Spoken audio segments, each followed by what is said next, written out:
Whatever path you are on, whatever inspired you to come here today, we honor you and we welcome you. And now, our message.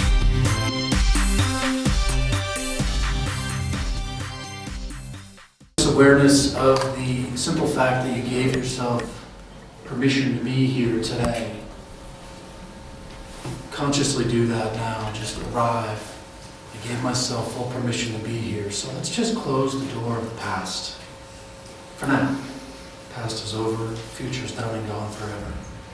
And the door of the future is gone and done. Tomorrow's yet to come.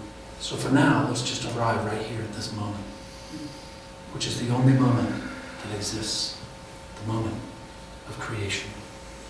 And what we know is that this power, this presence is everywhere, ever present, always available. The minute we open up to it, it's there. And so as we speak our word, knowing that we are each unified, individualized expressions of this one life, our word is the word of that power. Our word is power now. So what I know for today's service is that we're going to talk about and we're going to experience that joy. The joy of the season. The joy for this reason. And so as we open up our hearts, we open up our minds, and we know that Reverend Ali is getting ready to give this message, which is divinely inspired and will come forth with ease, clarity, and the power that she meant, that she allows. And so with joy in my heart and gratitude for this powerful, ever-present presence that is ever-expanding and ever-present, I give thanks. Praise. Come back into this room. Come back into our chair. And when you open up your eyes, I just kind of want you to take a look around and give everybody a little bit of a namaste. Let's see it. So namaste.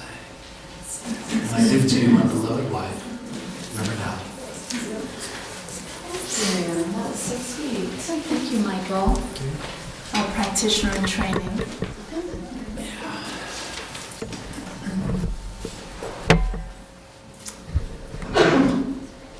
It's so nice to be here and to see some faces I haven't seen in a while. So welcome back. This month of December, we're focusing on joy.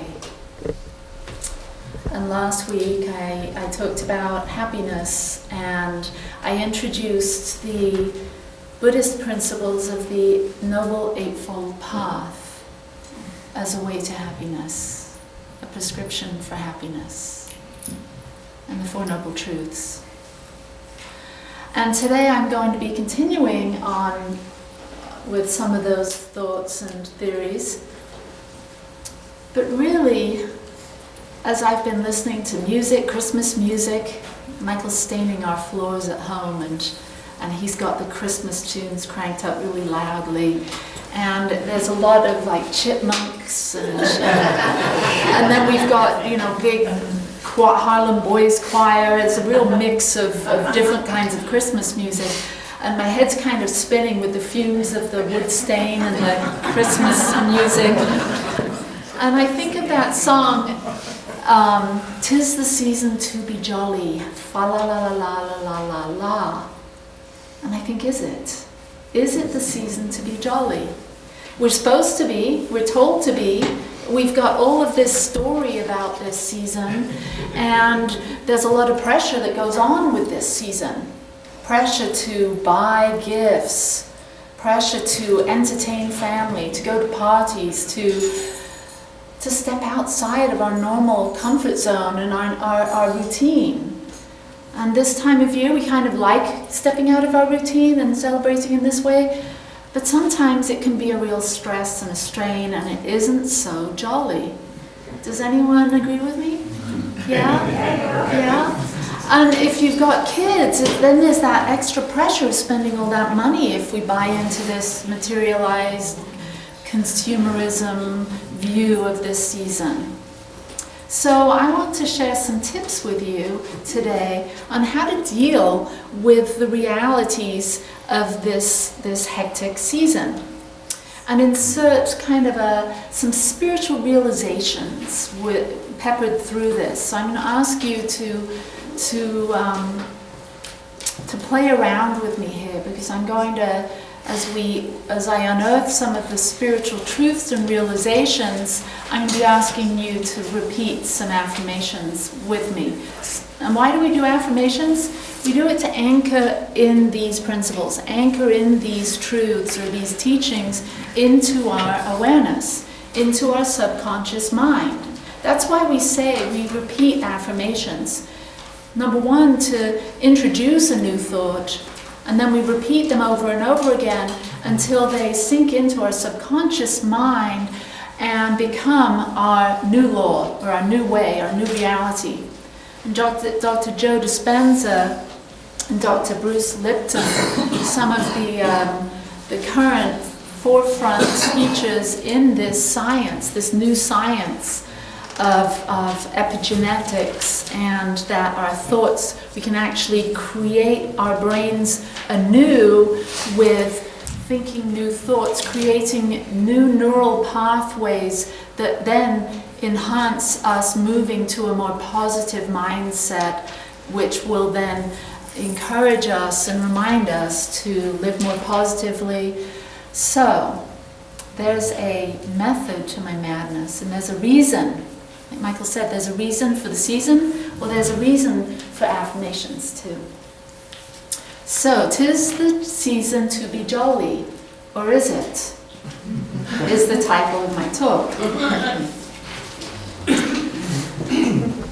So we'll be exploring today what's keeping you from living in this spirit, in this holiday spirit. So pay attention, because once we know better, we do better. So pay attention to some of these thoughts that may be thoughts that you're using as a reason to keep you out of the spirit of the season. I read an article in the Huffington Post. It said, holiday blues. While images of love and joy fill storefronts, TV screens and magazine pages, for many people the reality of the holidays isn't so cheerful. Between stressful end-of-year deadlines, family dysfunction and loss, poor eating and drinking habits, and increasingly cold and dark winter days, it's easy for the holiday season to feel not so merry and bright. Constant reminders of others' happy seasons can additionally serve as a painful reminder of the happiness and love that's lacking in our own lives. For this reason, the month of December can be a particularly difficult time of year for those dealing with family conflict, loss, breakups, divorce, loneliness, and mental health issues. Feelings of depression and negative mood affect many people at holidays, and not just those who have been diagnosed with clinical depression. Experts say the holiday blues are a real phenomenon. So a lot of people think that new age or new thoughts about denying all of the negative and just holding on to the positive. But we've kind of cycled back to say, we need to look at the dark. We need to look at our shadows. We need to examine them and shine some light into them. Because if you don't have any shadows, any doubt, any fear, any confusion, any anxiety, any anger, it could be because you're standing in the dark. One person got that. Right? You don't have a shadow if you're standing in the dark. So we stand in the light. And then we see that we have a shadow. We have some of these doubts and fears and concerns and anxieties. They're real. And it's okay. It's okay. That's part of being human.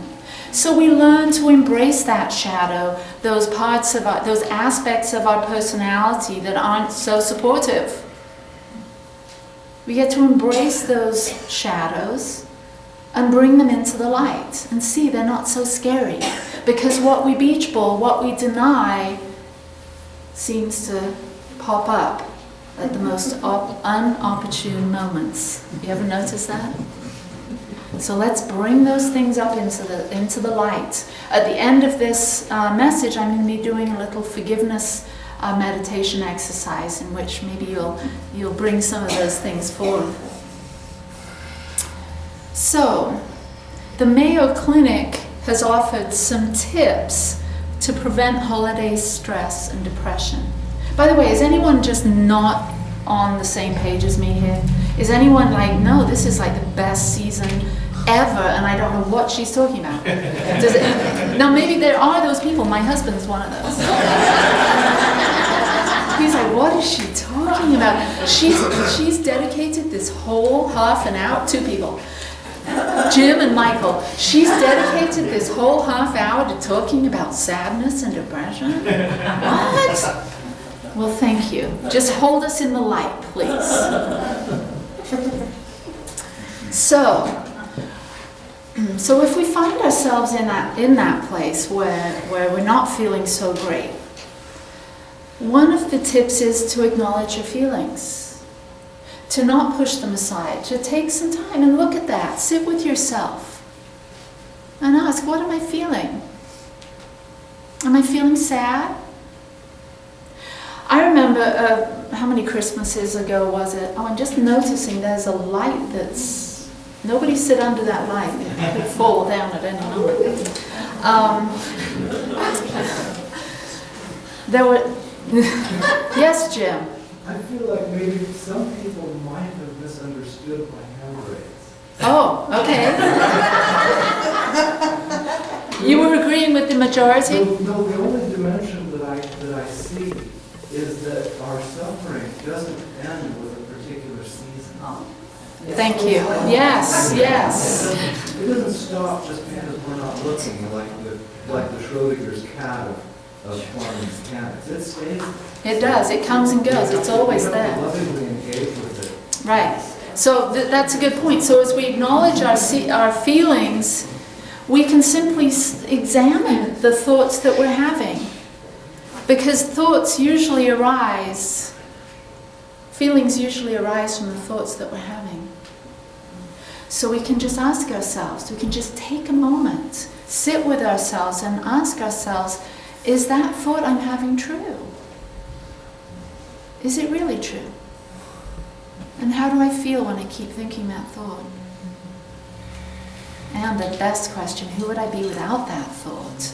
Because thoughts come and go. And that's the funny thing, we don't realize that. We have a negative thought or feeling, we hold on to it. Said who? We can simply look at it for what it is and know, like all things, things come and go. This too shall pass, it says in the Bible. There was a reason for that, because nothing is static in the universe. Everything is in a constant motion of change and flow.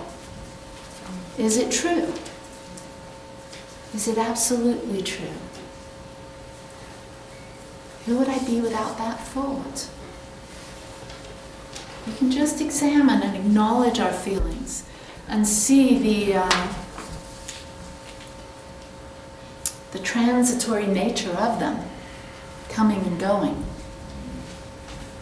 The Buddhists have a tradition of well, not just the Buddhists, all of us can adopt this tradition of allowing thoughts and feelings to come in and come out or go out like a bird flying through the sky and not leaving a trace.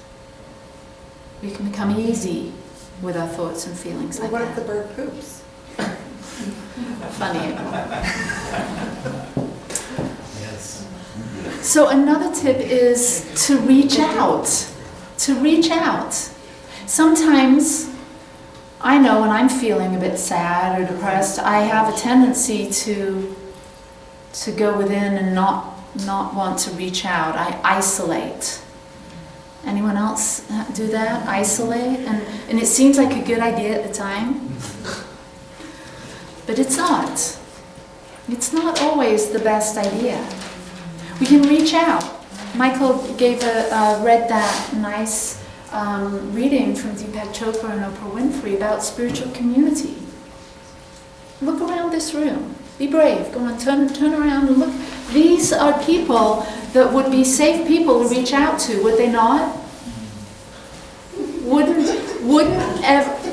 I want to see a show of hands here. Who would feel it an honor and a privilege to get a phone call from someone in this room that was struggling?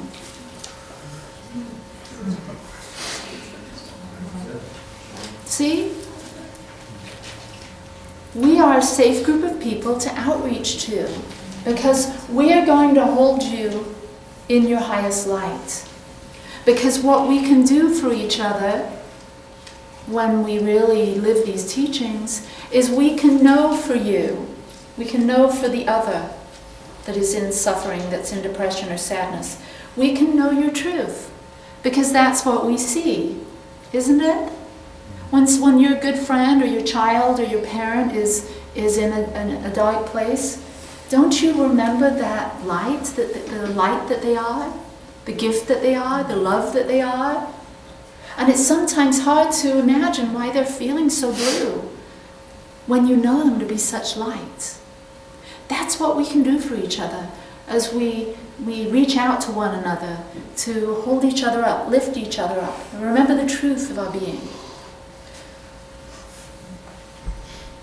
Another one is, well, let's take a minute. So just close your eyes a minute and feel these two affirmations from these first two tips. So close your eyes and just feel into this affirmation. I'm going to say it once and then we'll repeat it together. So this one goes with the acknowledge your feelings. The affirmation is, I am willing to express my feelings. Together. I am willing to express my feelings. Feel good? Okay. And the second one is, I am willing to reach out. I am willing to reach out. Okay, you just implanted that into your cells, into your DNA. So something inside you will remind you to acknowledge your feelings and reach out. Another one is to be realistic.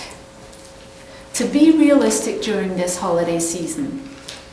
That those memories of Christmases gone by, where everyone's sitting around a table with smiles on their faces, opening abundance of presents, and everyone remembered to get everyone a present, and everyone's getting along and all that. That might not be the case now. So be realistic. Things change. Christmases change. Family dynamics change. Be realistic about your time. Be realistic about what you can afford. Be realistic about what you're willing to say yes to and what you don't want to do. Be realistic. And be easy. Be easy with the way that this season flows and goes. So the affirmation is, I am willing to adapt. I am willing to adapt. I am willing to go with the flow. I am willing to go with the flow. We'll say that one again. I didn't really believe I that. am willing to go with the flow. Okay. And set aside differences. And set aside differences. Okay, well that was the next one. So, can we set aside our differences for this season? Because we're going to be with people that maybe push our buttons. Right? Family? If you think you've got it all healed, just spend a day with your family, and then you will be more aware of those areas that you might want to give some more attention to. And a reminder is those triggers, those buttons that those people push, they didn't insert them into your being. Those triggers are self-made. Those buttons you placed within you. They didn't. So you get to clean that up. So you get to set aside your differences and be willing to just be. Just be. Be yourself. There's no one else you have to be except you. And who are you? You're a loving child of the divine. That's who you are. That's who shows up at Christmas or at any of the other seasonal celebrations that are coming your way. So, I am willing to be at peace with what is. That's our affirmation. I am willing to be at peace with what is. Let's say that one again. I am willing to be at peace with what is. I can feel those neural pathways like connecting in my brain now. Another one is to learn to say no. Now, learning to say no to others, you're really learning to say yes to yourself. And a lot of us, especially those people pleasers and codependents in the group here, we have a little bit of a struggle saying no sometimes. So we have to flex the muscle. We have to learn how to say yes to ourselves on an ongoing basis. So you might ask yourself the question when things arise during this season to be jolly. Is this something I would love to do? When someone asks something of you, is this something that aligns with my values? And you may have to say no. And no can be a complete sentence.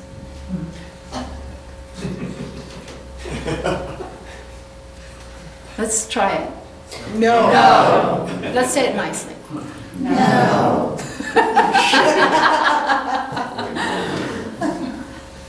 Will you come over to my house and bake cookies? No. Oh, that was great. Yes. Okay. So the affirmation is, I am willing to say yes to myself. I am willing to say yes to myself. Oh, that one more time. I am willing to say yes to myself. Doesn't that feel good? Yes. Another one is, don't abandon healthy habits. We gotta take this time to just everything's out and I'm just drinking as much as I can, I'm eating as much as I can, I'm partying as much as I can, and not taking care of myself because I don't have time, I'm having so much fun. Well,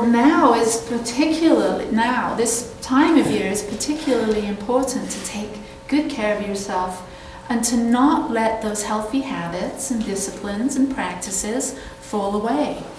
It's actually probably better to add more meditation to your practice. Add 5 minutes in the morning, 5 minutes in the evening to your already ongoing practice. Why? Because this is the season to be jolly, and maybe there's something to that, in that there's something magical about this season. So many spiritual traditions, religions, faith-based organizations find this particular month to be an important month. So maybe adding 5 minutes to your meditation, you could ponder that. What is the magic of this season? And allow it. Listen. Develop that inner ear to listen to that guidance.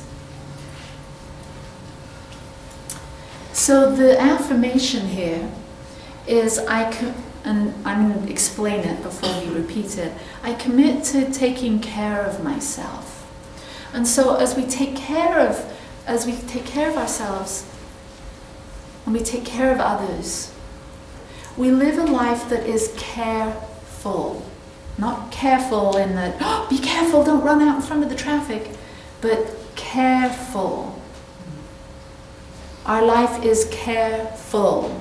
we're full of care for ourselves, and we're full of care for others. Okay. I commit to take care of myself. Let's say it together. I commit to take care of myself. One more time. I commit to take care of myself. Beautiful. And then the last one is to take a breather. To take a breather. To take a time out. You are in time out. So those thoughts of, the negative, you're in time out. You can put yourself in a positive time out. You can take a time out of whatever it is. The middle of that crazy office party. Take a time out. Just go out onto the balcony and take a breath. Take a breather. I don't think that we consciously breathe enough.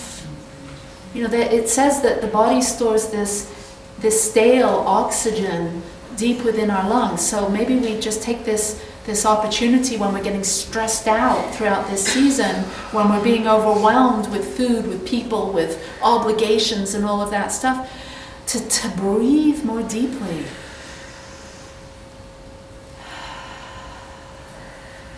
Some of you look like you're holding your breath. Okay, so let's do it together. Deep inhale. Exhale. And then when you come to the exhale, one more. At the end, and get that old stale oxygen out. And do this. You're probably a little embarrassed to do this in front of us all. But when you're alone or out on that balcony during that crazy office party or whatever, just take that deep breath and exhale and get rid of that old stale energy that's lurking down deep in your lungs. Okay, so we can take that moment of connecting or taking a breath, taking a breather, taking a time out to connect with our true essence, who we really are, to the God of our understanding. Sound good? Okay, so our affirmations are, I am willing to take a time out. I am willing to take a time out. I am willing to connect with Spirit. I am willing to connect with Spirit. Very nice. And it said at the end of the article, seek professional help if you need it. So we have professionals here at the Satya Center. We have professional spiritual living practitioners. So if you want to sit with someone one-on-one and talk through some of these things that have come up with you throughout this season as you engaged, seek one out. Put your name on that prayer request. Or seek out a friend. Or seek out a professional if you are seriously experiencing depression. So, our affirmation for that one is, I am willing to ask for help. I am willing to ask for help. And so it is. And so it is. Okay, so I have some readings and I have a meditation. So just now is a time, if you feel comfortable, to just close your eyes, and I'm going to lead you through some readings and through a little meditation with guided imagery.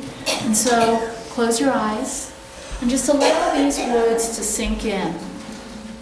Ernest Holmes said, the cure for everything is in spiritual realization.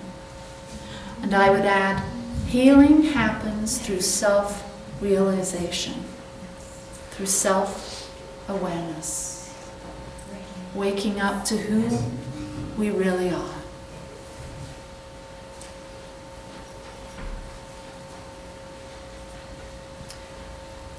In the law of circulation, Dr. Holmes says, it says in the Bible, the book of Matthew, freely ye have received, freely give.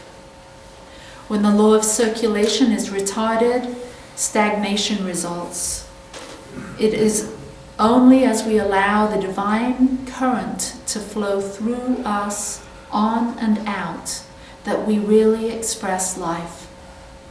The law of giving and receiving is definite. When one's thoughts rest entirely upon him or herself, they become abnormal and unhappy. And abnormal simply means out of alignment with one's true nature.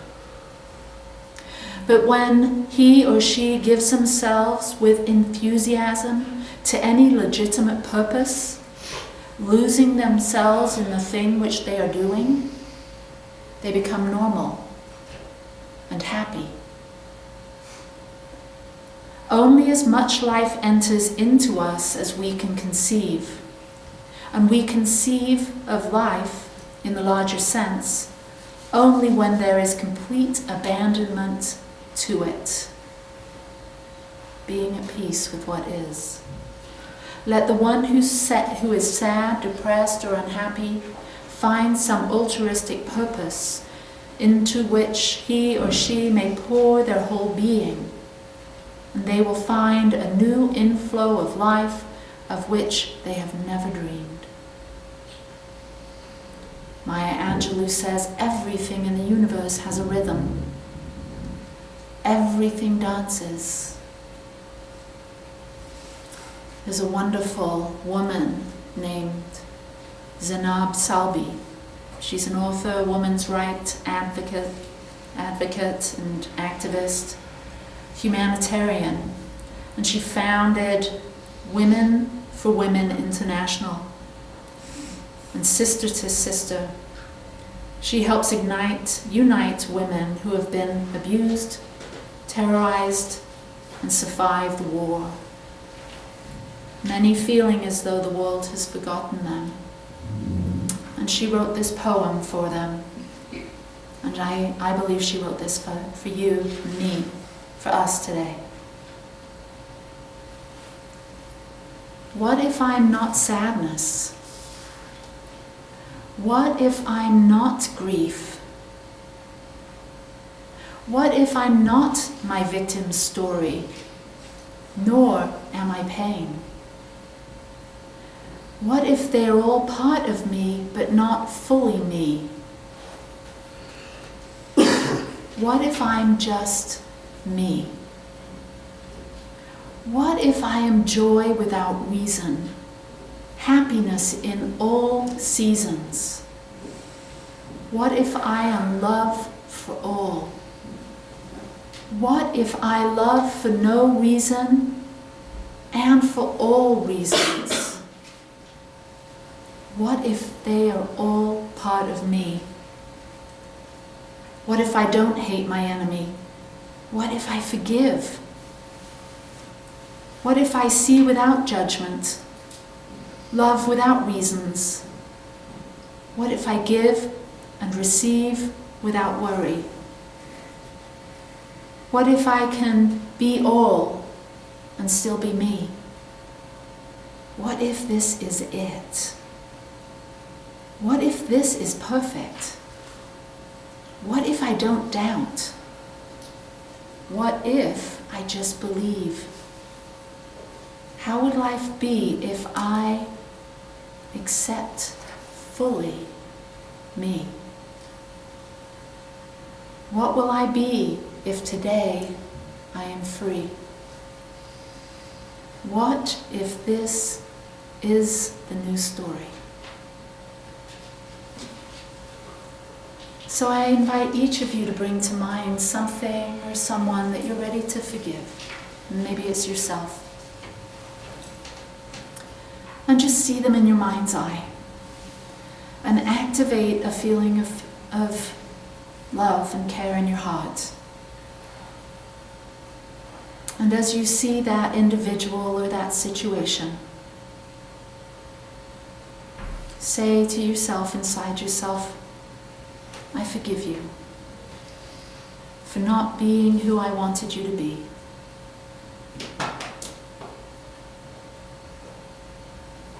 I forgive you for not being what I wanted you to be.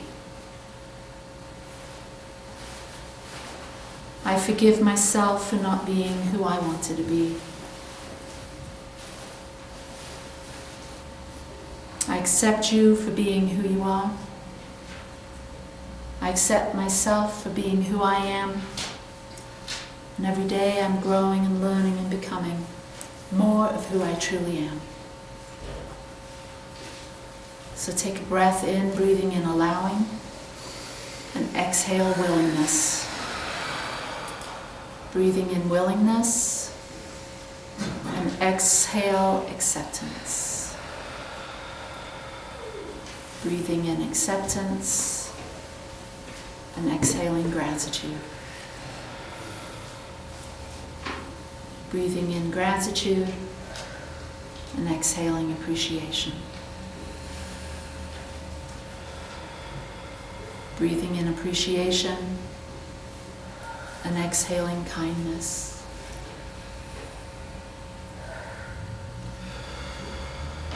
Breathing in kindness, and exhaling compassion.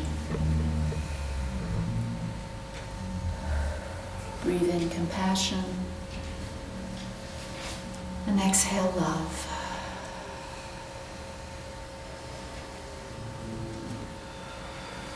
And just feel that love in your hearts, the love that you are.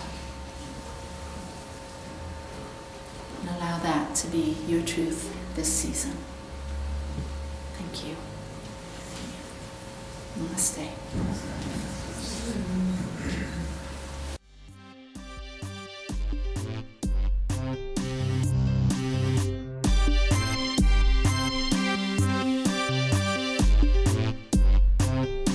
Thank you for blessing us with your presence today and being a part of the Satya Center. You're invited to join Reverend Ali and Reverend Lyle each Sunday morning at 10 a.m. for your dose of connection, inspiration, and co-creation. The Satya Center is located at 795 24th Street, Ogden, Utah. For directions, a map, and our service times, please see our website, thesatyacenter.org. This program was brought to you by the kind donations from the members of the Satya Center. Thank you.